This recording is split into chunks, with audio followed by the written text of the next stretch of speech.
Hello students, let's see this question. The question says that the correct option for the value of vapor pressure of a solution at 45 degree Celsius with benzene to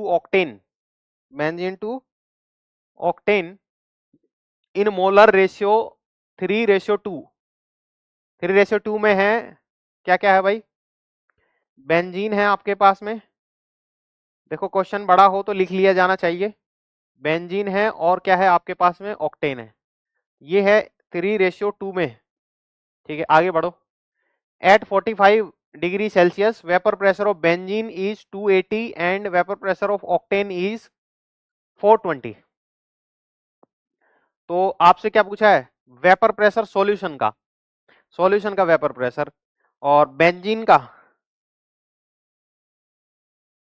pure benzene का vapour pressure दे रखा है आपको। ठीक है, vapour pressure pure benzene का है आपके पास में 280, और प्योर जो है आपके पास में ऑक्टेन उसका दे रखा है 420। तो टोटल प्रेशर निकालना है। तो आप जानते हैं टोटल प्रेशर का फॉर्मूला क्या होगा? Mole fraction of benzene into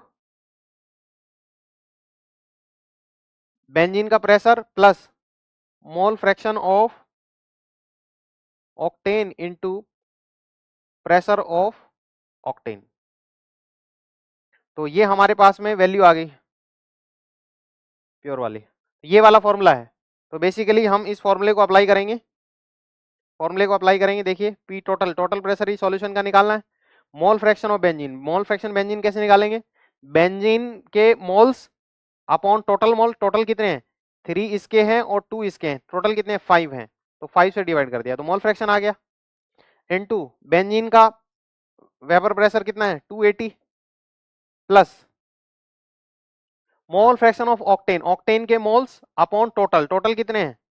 5। तो ये मोल फ्रैक्शन आ गया ऑक्टेन का, divided by multiplied by vapour pressure of किसका? ऑक्टेन का। तो ऑक्टेन का वेपर प्रेशर 420। अब इनको सोल्व करना है, सोल्व कर सकते हैं। देखिए 5 से कैंसिल हो जाएगा, 5 5 जा 25 और 5 6 जा 30, ये 5 8 जा 40 और 20।